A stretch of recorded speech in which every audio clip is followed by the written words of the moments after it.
I did. I thought they were fantastic. I really do. One of the things that we talked about that we just need is we need energy, consistent energy, and consistent production coming off the bench. And I thought Puff was really good. DeMarco, Jalen, Justin, whoever came off the bench, I thought they brought energy, they brought life, solid plays on both ends of the floor, and that's what we need.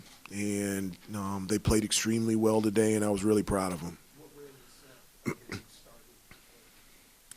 Well, one of the things that we thought about was how can we match up with them defensively. Like, so in terms of my decisions on who to start the game, which doesn't for me really mean much. I don't put a lot into starting at all, but what I was thinking was what could start us off in the best position defensively in terms to match up with them. And so Seth is a gifted defender.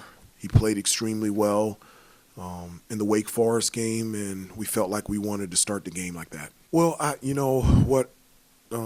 what I loved about his game today was,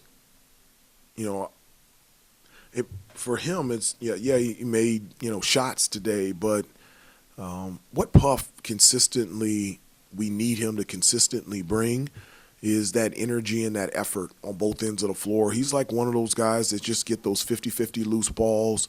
He's a great offensive rebounder, and so that's an area where we desperately need to improve in terms of getting second chance opportunities.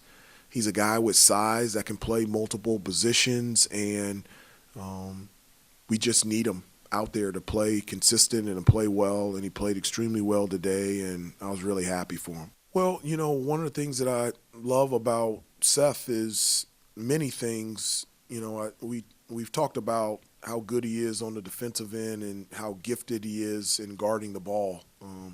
He's extremely athletic and quick, and he has the ability to defend.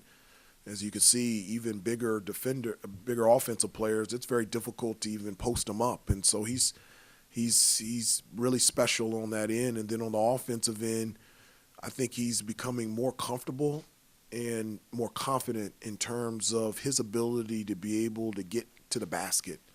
And once he gets to the basket, he can use his athleticism to be able to create a shot for himself and also his teammates. And so when he's on the floor with RJ and Caleb, now you've got three playmakers, three guys off the bounce, one-on-one situations that can create a shot for themselves and for their teammates. And so, that's good news for us offensively and bad news for the opponent. Yeah, I didn't see much of it. I don't like technical fouls, but I love our team standing up for each other, and Caleb standing up for Puff. I support that. I encourage that. I can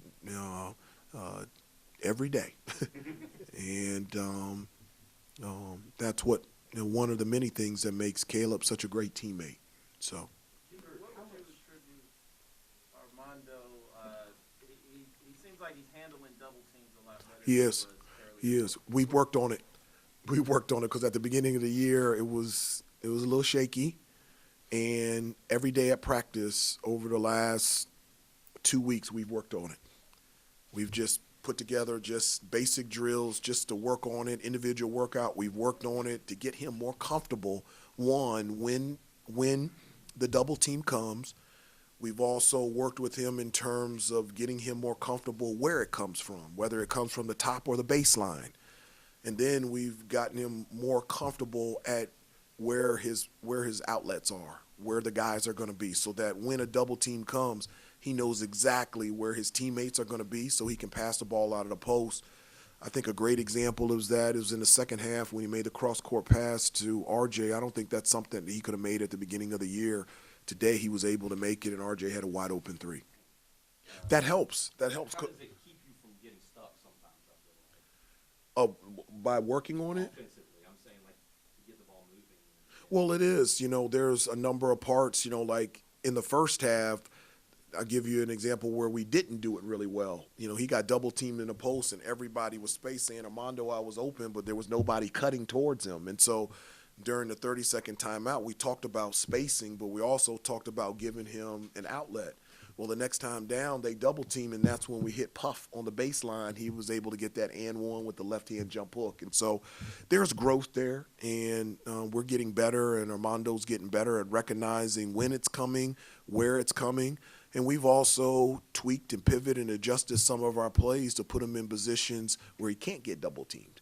And so that's stuff that we've worked on and talked about as well. Do you have designated, you talk about drilling it in practice? Yes. Do you have designated double teamers, so there's like two guys that are always No, well, in charge of no, it's like really scripted. I mean, it's like 5-on-5, and we know it's coming from the top. 5-on-5, we know it's coming from the bottom, and just to get him a little bit more familiar of where it's coming from, and then in individual work, just the footwork for him to be able to retreat, dribble, face up to his players so that he can clearly see how to get the ball out of the double team. And we also encourage him this: there's no double team if you really post deep in the paint.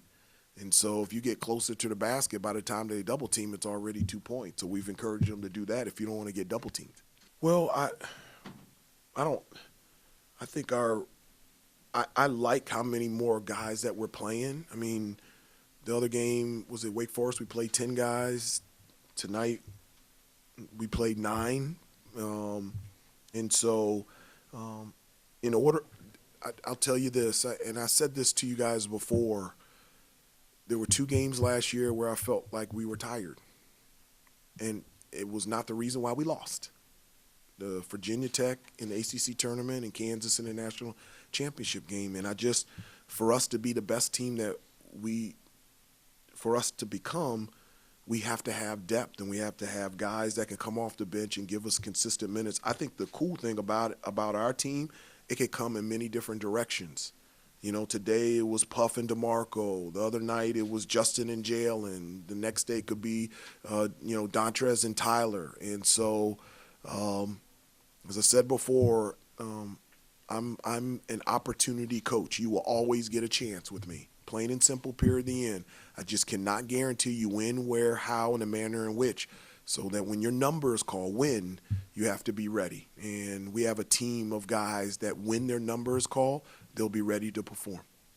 a couple more.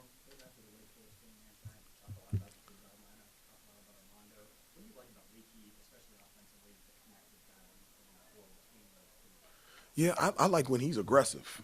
I do. You know, he's the best individual defender in the country, but I like when he's aggressive as well. You know, I like when he attacks the basket because he's long and he's athletic, and you know, when he's open, I want him shooting the basketball. And one of the places that he feels really comfortable is that corner 3. And so, you know, in our sets, in our plays, a lot of times we have him right there where he feels most comfortable. And if he's open, I want him to shoot the ball, you know, because the more that like Leaky doesn't take bad shots. You know, I tell people to be aggressive. You know, sometimes you tell somebody aggressive and you're like, whoa, you know, because it could get all over the place. But for guys like Leaky, like he takes good shots. And so that's what we want for him.